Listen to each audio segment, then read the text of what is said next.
Good morning everyone. आज का the Hindu हम स्टार्ट करने से पहले आप सभी को दिवाली की ढेर सारी मुबारकबाद देते हैं। अच्छे से दिवाली मनाइए, अपने घर दिवाली मनाइए। जो लोग अपने घर नहीं जा पाए हैं, जो लोग अपने दिल्ली में हैं, इलाहाबाद में हैं और अदर जगह सेंटर पुणे वगैरह में हैं, उनको बहुत सारी हमारी तरफ से मुबारकबाद। हमारे चैनल की तरफ से आपको बहुत ढेर सारी मुबारकबाद। तो आज का द हिंदू हम स्टार्ट करते हैं। देखो, आज हम डिस्कस करेंगे कंटेम्प्ट ऑफ कोर्ट को। बहुत इंपॉर्टेंट आर्टिकल है। डी.वाई. चंद्रचूड़ ने कहा है कि हम जजेस को क्रिटिसिज्म से प्रोटेक्ट नहीं करना चाहते हैं, मगर जो हम जस्टिस डिस्पेंस करते हैं, मतलब जो जस्टिस दिया जाता है उसमें जो इंटरफेयर किया जाता है उससे प्रोटेक्ट करना चाहते हैं। अगरतला अखूरा रेल लाइन के बारे में देखेंगे। लिली थॉमस केस देखेंगे जो बहुत इंपॉर्टेंट है, और ग्रेडेड रिस्पांस एक्शन प्लान देखेंगे। नेशनल एयर क्वालिटी इंडेक्स और रेड सेंटर्स और साइट्स के बारे में डिस्कस करेंगे। तो पहले हम देख लेते हैं कंटेम्प्ट ऑफ कोर्ट क्या है। देखो, कंटेम्प्ट ऑफ कोर्ट एक वन ऑफ द इम्पॉर्टेंट चीज़ है जो अक्सर सुप्रीम कोर्ट के केसेस के बाद निकल कर आती है, क्योंकि अक्सर गवर्नमेंट के लोग और अपोजिशन के लोग जो है सुप्रीम कोर्ट को क्रिटिसाइज़ करते हैं। तो कंटेम्प्ट ऑफ कोर्ट देख लेते हैं। देखो, कंटेम्प्ट ऑफ कोर्ट क्या होता है? जो फेयर क्रिटिसिज्म होता है उसको हम कंटेम्प्ट ऑफ कोर्ट नहीं कहते हैं। कंटेम्प्ट ऑफ कोर्ट कहते हैं कि आप जुडिशरी के डेली के मैटर में इंटरफेयर करते हैं।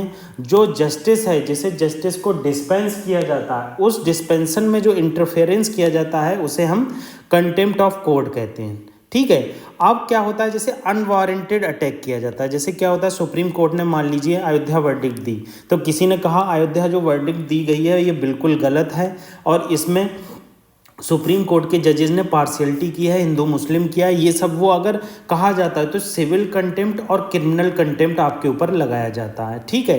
रीजनेबल रेस्ट्रिक्शन, जैसे कंटेम्प्ट ऑफ कोर्ट कहाँ से निकल गया? आर्टिकल 19A जो है हमारे कॉन्स्टिट्यूशन का, फंडामेंटल राइट का, right to free speech and expression. इस फ्री स्पीच एंड एक्सप्रेशन में सम रेस्ट्रिक्शंस हैं, वो रेस्ट्रिक्शन के बेस पर ये हमारा कंटेम्प्ट ऑफ कोर्ट निकल कर आया। तो आपको पता होना चाहिए कंटेम्प्ट ऑफ कोर्ट का ओरिजिन कैसे हुआ और डी.वाई. चंद्रचूड़ ने रिसेंटली क्या कहा है। ठीक है। अब कंटेम्प्ट ऑफ कोर्ट में जो पावर मिलती है वो कॉन्स्टिट्यूशन इन्हें पावर देता है आर्टिकल 129 एंड आर्टिकल 215। आर्टिकल 215 मतलब आर्टिकल 129 और 215 के अंदर supreme court and high court respectively का क्या मतलब है? 129 जो हो गया वो सुप्रीम कोर्ट के लिए हो गया, और 215 जो आर्टिकल हो गया 215 वो हमारे हाई कोर्ट के लिए हो गया। तो इन दो आर्टिकल में कंटेम्प्ट ऑफ कोर्ट में जो सज़ा है, जो पनिश करने की पावर है, वो सुप्रीम कोर्ट और हाई कोर्ट को दी जाती है। और इसके अलावा 1971 में एक कंटेम्प्ट ऑफ कोर्ट एक्ट भी आया था, जिसे हम कंटेम्प्ट ऑफ कोर्ट एक्ट 1971 के नाम से जानते हैं। ठीक है। तो कंटेम्प्ट ऑफ कोर्ट जो है वो दो भागों में डिवाइडेड है। देखो, एक होता है सिविल कंटेम्प्ट, ठीक है, ये सीसी लिख देते हैं शॉर्ट फॉर्म में। एक होता है क्रिमिनल कंटेम्प्ट, इसे CRCC लिख देते हैं। तो सिविल कंटेम्प्ट क्या होता है? आप क्या करते हैं, जो जजमेंट जो सुप्रीम कोर्ट ने दिया है उस सुप्रीम कोर्ट के जजमेंट को मानने से इनकार कर देते हैं। पहला क्या करते हैं, उसकी डायरेक्शन को मानने से इनकार कर देते हैं, रिट को मानने से इनकार कर देते हैं, और विलफुली ब्रीच कर देते हैं सुप्रीम कोर्ट ने जो जजमेंट दिए हैं और जो प्रेसिडेंस सेट किया है, जो पहले जजमेंट दिए जा चुके हैं। तो इसमें क्या है, सिविल कंटेम्प्ट ऐसे होता है। जबकि क्रिमिनल कंटेम्प्ट में क्या होता है, आपने जजमेंट मानने से तो मना किया ही किया, मगर उसके जजमेंट को स्कैंडलाइज कर दिया। स्कैंडलाइज का क्या मतलब है कि आप उसको तौहीन कर रहे हैं, किसी भी तरह से आप डिग्रेड कर रहे हैं, उसकी मजाक उड़ा रहे हैं, उसकी अथॉरिटी को लोअर कर रहे हैं, उसके डे टू डे जजमेंट में इंटरफेयर कर रहे हैं। ठीक है। इस तरह के जजमेंट, इस तरह के कंटेम्प्ट को हम क्रिमिनल कंटेम्प्ट कहते हैं, और क्रिमिनल कंटेम्प्ट में आपको सजा हो सकती है और फाइन भी हो सकता है। मगर क्रिमिनल कंटेम्प्ट का एक क्रिटिसिज्म ये है, ये सही से डिफाइन नहीं है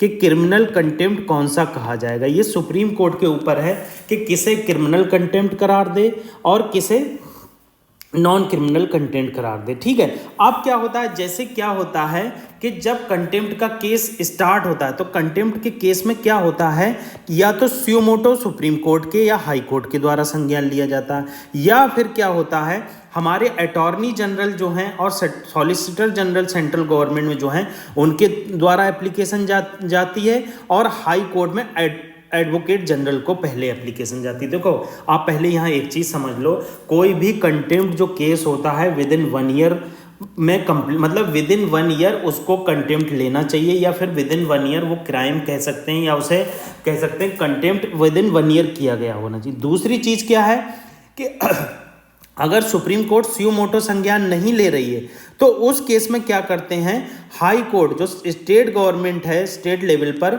उसमें एडवोकेट जनरल के द्वारा के पास एप्लीकेशन जाती है क्रिमिनल केसेस में, और सेंट्रल गवर्नमेंट में अटॉर्नी जनरल और सॉलिसिटर जनरल के पास केसेस जाती है, और अटॉर्नी जनरल की कंसेंट के बाद ही वो केसेस ले जाए जा सकते हैं। ऐसा नहीं है कि सुप्रीम कोर्ट स्यूमोटो संज्ञान नहीं ले सकती। अगर आप इस क्लाउज को ये समझ रहे हैं तो गलत समझ रहे हैं। सुप्रीम कोर्ट के द्वारा संज्ञान लिया जाता है, मगर क्या है कि अगर सुप्रीम कोर्ट संज्ञान नहीं ले पाती है, बाय द वे बिजी है, तो स्टेट गवर्नमेंट में एडवोकेट जनरल ऑफ स्टेट और हमारे सेंटर में अटॉर्नी जनरल और सॉलिसिटर जनरल के द्वारा क्रिमिनल की एप्लीकेशन जाती है, उनके द्वारा कंसेंट दिया जाता है। फिर कंसेंट के बाद क्या है, सुप्रीम कोर्ट कंटेम्प्ट चलाता है। तो ये केसेस है। अगर सुप्रीम कोर्ट चाहता है स्यूमोटो एक्शन लेना, मतलब खुद से, तो वो कभी भी ले सकता है। आप उस पर ध्यान मत दीजिए, वो कभी भी सुप्रीम कोर्ट के द्वारा लिया जा सकता है।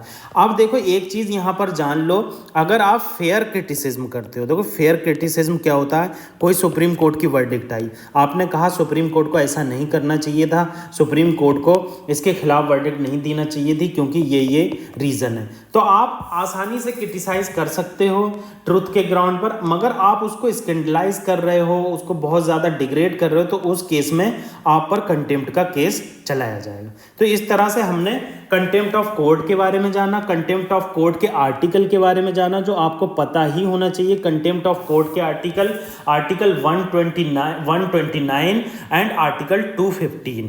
ठीक है, अगला आर्टिकल जो हमारा रिलेटेड है वो अगरतला अखूरा रेल लिंक से रिलेटेड है। देखो अखूरा जो है वो बांग्लादेश में स्थित है, एक इम्पॉर्टेंट चीज़, और दूसरी चीज़ अगरतला जो है हमारे नॉर्थ ईस्टर्न रीजन त्रिपुरा की राजधानी है। तो यहाँ पर फर्स्ट रेल चलाई जा रही है हमारे नॉर्थ ईस्ट रीजन से बांग्लादेश की तरफ से, तो ये इंपॉर्टेंट हो जाता है। यहाँ पर इंपॉर्टेंट चीज़ क्या है, ये फर्स्ट ट्रेन है जो रन करेगी नॉर्थ ईस्ट रीजन से बांग्लादेश की तरफ। ये लिंक कर देगी गंगा सागर को बांग्लादेश में और निश्चिंतपुर को जो है वो इंडिया में। तो इससे जो होगा वो हमारे मतलब डेवलपमेंट बढ़ेगा, हमारे नॉर्थ ईस्ट रीजन को एक लिंकेज मिलेगा जिससे हमें मर्ज करने में जो सिलीगुड़ी कॉरिडोर से हम लोग जाते हैं, देखो ये जो एरिया है ये सिलीगुड़ी कॉरिडोर कहलाता है। यहाँ से इसे चिकन नेक भी कहा जाता है। अक्सर चाइना जो है इसको यहाँ से कट करने की कोशिश करता है, एलियनेशन पावर के थ्रू लोगों को एलियनेट करता है। सिक्किम और यहाँ पर जो बांग्लादेश भूटान है इनको काफ़ी इन्फ्लुएंस किया जाता है। देखो जो इंडिया की साइड में जो पैसा है वो लगाया जाएगा ministry for development of north east region के द्वारा। ठीक है, और जबकि बांग्लादेश में जो रीजन है 10 किलोमीटर का अप्रॉक्स, वहाँ पर पैसा जो लगाया जाएगा वो मिनिस्ट्री ऑफ एक्सटर्नल अफेयर के द्वारा। ये इंपॉर्टेंट है। यहाँ दो चीज़ इंपॉर्टेंट है, फर्स्ट ट्रेन है नॉर्थ ईस्ट रीजन से बांग्लादेश में, और दूसरी चीज़ इंपॉर्टेंट है कि मिनिस्ट्री ऑफ एक्सटर्नल अफेयर और ministry for development of north east region का क्या रोल है। देखो ग्रेडेड रिस्पॉन्स एक्शन प्लान फिर से चर्चा में है। क्यों चर्चा में है, इसका रीजन है कि जो अभी दिल्ली में पॉल्यूशन का लेवल बहुत ज़्यादा बढ़ गया था, लेकिन रेन होने की वजह से दिल्ली में पॉल्यूशन घट गया है। उसके बाद क्या है, ऑड इवन को स्थगित कर दिया गया, मतलब ऑड इवन नहीं चलाया जाएगा। तो ग्रेडेड रिस्पॉन्स एक्शन प्लान हमारे लिए क्यों इम्पोर्टेंट है, हमारे लिए ग्रेडेड रिस्पॉन्स एक्शन प्लान इसलिए इम्पोर्टेंट है क्योंकि जब बहुत ज़्यादा पॉल्यूशन का लेवल बढ़ जाता है तो इमरजेंसी के केस में ये मेजर्स लिए जाते हैं। जब सर्टेन थ्रेशोल्ड बढ़ जाता है तो क्या हुआ, एमसी मेहता केस 2016 का, ये इम्पॉर्टेंट केस है, आपको याद होना चाहिए। 2016 का एमसी मेहता केस के बाद ही ग्रेडेड रिस्पांस एक्शन प्लान आया। 2021 से पहले तक इसे environment pollution prevention and control authority के द्वारा इम्प्लीमेंट किया गया, मगर 2021 में environment pollution prevention and control authority को डिसॉल्व कर दिया गया। डिसॉल्व क्यों कर दिया गया आपको पता ही है, commission for air quality management आ गया। Commission for air quality management ने क्या किया, एक स्टेचुटरी बैकिंग लाई, जबकि environment pollution and prevention control authority supreme court के द्वारा बनाया गया था। ये सुप्रीम कोर्ट के द्वारा जब बनाया गया था तो इसकी कोई स्टेचुटरी बैकिंग नहीं थी, जवाबदेही बहुत ज़्यादा कम थी, अक्सर जो है लूपहोल बहुत ज़्यादा थे। मगर पॉल्यूशन को कम करने के लिए commission for air quality management 2021 में बनाया गया, बाद में से स्टेचुटरी बैकिंग दे दी गई। उसके बाद से जो है आपके एमसी मेहता केस से जो निकला ग्रेडेड रिस्पांस एक्शन प्लान, वो commission for air quality management के द्वारा देखा गया। ठीक है, अब commission for air quality management क्या करती है, सर्टेन एयर क्वालिटी देखती है बेस्ड ऑन जो एयर क्वालिटी बताई जाती है, जो मेट्रोलॉजिकल फोरकास्ट होती है। Indian institute of tropical metrology, ये इसका हेडक्वार्टर पुणे में है, और इंडियन मेट्रोलॉजिकल डिपार्टमेंट के द्वारा। ठीक है, अब देखो कब इसको इम्प्लीमेंट किया जाता है ग्रेडेड रिस्पांस एक्शन प्लान को। देखो स्टेज 1 है, मतलब ग्रेडेड रिस्पांस एक्शन प्लान की स्टेजेस अलग है। इनकी स्टेजेस 200 से स्टार्ट होती है। 201 से लेकर 300 तक क्या होता है, यहाँ पर डीजल उजल के पेट्रोल में कमी की जाती है और पेट्रोल व्हीकल को बंद कर दिया जाता है। स्टेज 2 में क्या किया जाता है, वेरी पुअर कंडीशन होती है। 300 से लेकर 400 तक यहाँ पर डीजल जनरेटर को भी बंद कर दिया जाता है। चौथी स्टेज में क्या किया जाता है, ये सीवियर स्टेज होती है, 401 से लेकर 450 तक। जो भारत स्टेज 3 के इंजन हैं और जो भारत स्टेज 3 के इंजन हैं जिसमें पेट्रोल की ज़्यादा खपत होती है, और भारत स्टेज 4 के व्हीकल हैं, उनको सबको बंद कर दिया जाता है और सस्पेंड कर दिया जाता है फिजिकल क्लासेस को। और उसके बाद स्टेज 4 है जो सबसे घातक है, जिसे सीवियर प्लस कैटेगरी कहा जाता है। इसमें तो मैक्सिमम चीज़ें बंद ही कर दी जाती हैं और इवन स्टार्ट हो जाता है। तो इस तरह से ये commission for air quality management work करती है। देखो ये इंपॉर्टेंट आर्टिकल है, इसमें इसने पूछा है जो हमारे एयर क्वालिटी इंडेक्स है उसमें कौन कौन से पॉल्यूटेंट लिए जाते हैं। देखो carbon dioxide, carbon monoxide, nitrogen dioxide, sulphur dioxide, methane. देखो कार्बन डाइऑक्साइड कभी भी याद रखना, कभी भी पॉल्यूशन में और ये ग्रीन हाउस गैसेस में कभी भी कैलकुलेट नहीं किया जाता, क्योंकि ऑलरेडी हमें पता ही है कार्बन डाइऑक्साइड नहीं होती तो हमारा इन्वायरमेंट बहुत गर्म होता, जिससे हम रह नहीं पाते। तो कार्बन डाइऑक्साइड तो बहुत इंपॉर्टेंट है हमारे लिए। इंपॉर्टेंट, अगर एक रिमूव कर दोगे तो सारे ये रिमूव हो जाएंगे, तो ये आपका आंसर बचेगा। 2, 3, 4 मीथेन तो होती ही नहीं है। अब आप देख लो नेशनल एयर क्वालिटी इंडेक्स जो है एयर क्वालिटी को मेज़र करती है, स्टेटस बताती है लोगों को किस तरह का स्टेटस होना चाहिए। इसलिए 6 एयर क्वालिटी इंडेक्स को 6 कैटेगरी में नापा जाता है। एक होती है good, satisfactory, moderate polluted, poor और वेरी पुअर और सीवियर। ये 6 कैटेगरी होती हैं। इसमें 8 पॉल्यूटेंट होते हैं। एक होता है carbon monoxide, nitrogen dioxide, sulphur dioxide, ozone, PM 2.5, PM 10, ammonia और लेड। ये सब आपको याद होना चाहिए, रटे होना चाहिए। अगर आपको रटे नहीं है तो आप सामने पेज पर टेबल के सामने चिपका सकते हैं, या फिर आप किसी से डेली डिस्कस कर सकते हैं, तो आपका ये क्लियर हो जाएगा। ठीक है, अगला आर्टिकल रेड सेंडर्स से रिलेटेड है। देखो रेड सेंडर्स का आर्टिकल जब फ्रंट पेज पर आया था तब भी हमने डिस्कस किया था। आज इलोबरेटली फिर से हम इसे डिस्कस कर रहे हैं ताकि आपको कोई भी कन्फ्यूज़न ना रहे। अगर आपको लगता है हमारे द्वारा कोई आर्टिकल डिस्कस नहीं किया जा रहा है तो हमें कमेंट बॉक्स में ज़रूर बताइए ताकि हम उस पर संज्ञान ले सकें। कभी कभी ऐसा होता है बहुत सारे आर्टिकल आते हैं तो कुछ आर्टिकल भूल जाते हैं या कुछ आर्टिकल हमारे द्वारा रह जाते हैं, मगर वो day to day in future आते ही रहते हैं, हम उसको डिस्कस करते ही रहते हैं। आपसे हमारी गुजारिश है हमारे चैनल को लाइक और सब्सक्राइब और कमेंट ज़रूर कीजिए। आपको किसी भी तरह की गाइडेंस की ज़रूरत है तो हमारे कमेंट बॉक्स में ज़रूर बताइए। तो तमिलनाडु का में क्या हुआ है, रेड सेंडर की कुछ फ्रॉड हुआ है, मतलब रेड सेंडर को लोगों को अरेस्ट किया गया, सीज किया गया, वो एक्सपोर्ट कर रहे थे तो उसमें 4 करोड़ का रेड सेंडर्स सीज किया गया। तो रेड सेंडर्स के बेसिक जान लेते हैं। देखो रेड सेंडर एंडेमिक जो है वो हमारे ईस्टर्न घाट में है, मतलब मेनली आंध्र प्रदेश के कुछ डिस्ट्रिक्ट में है, मगर ये कर्नाटका और तमिलनाडु के भी कुछ रीजन में होता है। इसलिए हम ओनली आंध्र प्रदेश नहीं कह सकते। अगर आप ओनली आंध्र प्रदेश कहते हैं तो वहीं पर आपका ऑप्शन गलत हो जाएगा। तो इसीलिए क्या है, ये एंडेमिक है ईस्टर्न घाट में। मेन रीजन जो है वो आंध्र प्रदेश है। जियोग्राफिकल कंडीशन क्या होती है, रॉकी और डिग्रेडेड और फैलो लैंड पर होता है। फैलो लैंड कौन सी होती है, फैलो लैंड जो होती हैं वो कई सालों से छोड़ दी गई हैं, मतलब अप्रॉक्स 5 ईयर्स से ज़्यादा छोड़ दी जाती हैं, उन्हें फैलो लैंड बोलते हैं। और इन्हीं फैलो लैंड पर ये होता है और इसके लिए सबसे डिग्रेडेड सॉइल रेड सॉइल की ज़रूरत होती है। रेड सॉइल बहुत डिग्रेडेड सॉइल होती है। क्यों डिग्रेडेड होती है, यहाँ पर बारिश की वजह से इतनी लीचिंग होती है कि इसमें इंपॉर्टेंट कंपोनेंट निकल जाते हैं, तो जो रेड रीजन है वही बचता है। तो इसीलिए ये रेड सॉइल पर होती है, डिग्रेडेड और हॉट एंड ड्राई क्लाइमेट में होती है। ठीक है, ये इंपॉर्टेंट है, आपको ये चीज़ याद होना ही चाहिए। अगर ये चीज़ आप भूल जाते हैं तो आपके लिए डिफ़िकल्टी हो सकती है।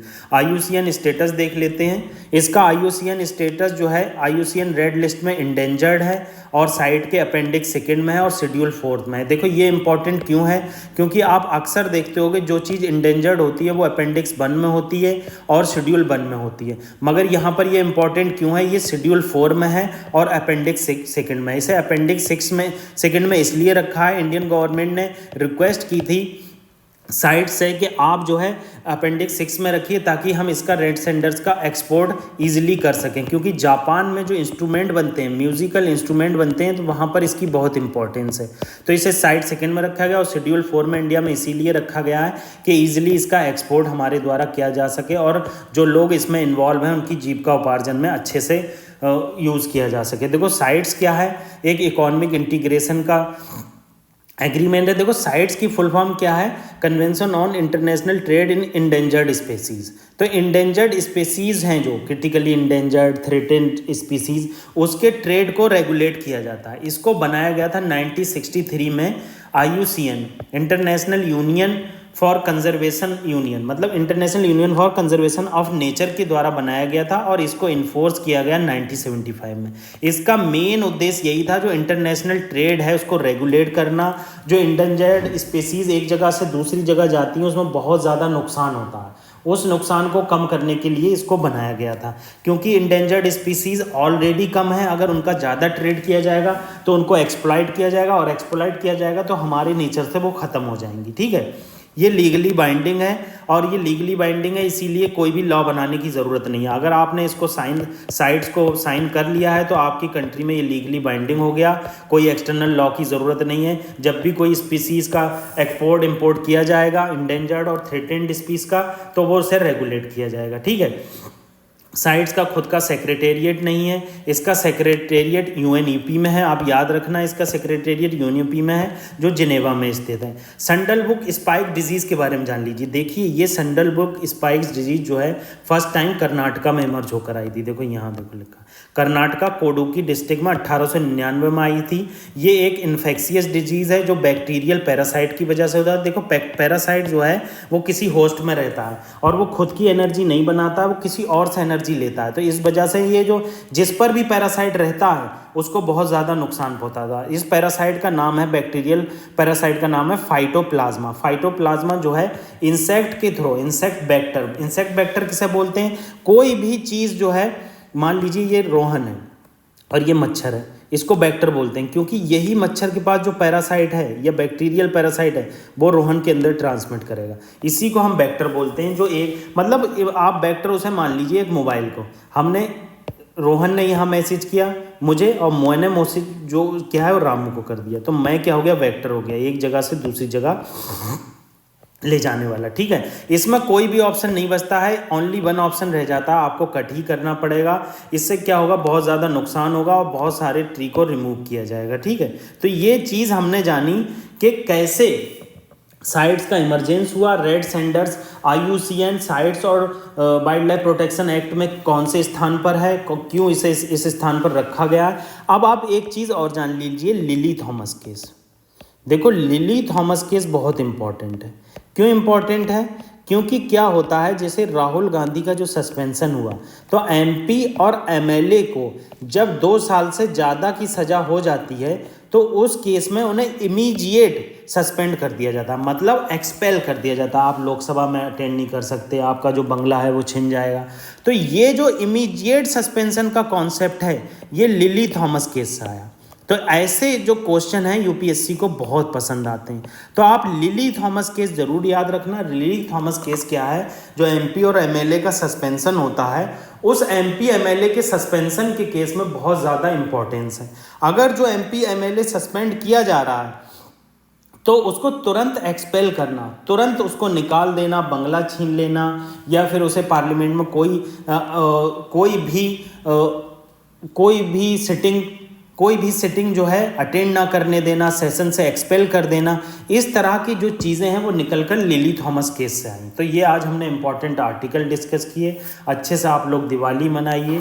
Thank you very much.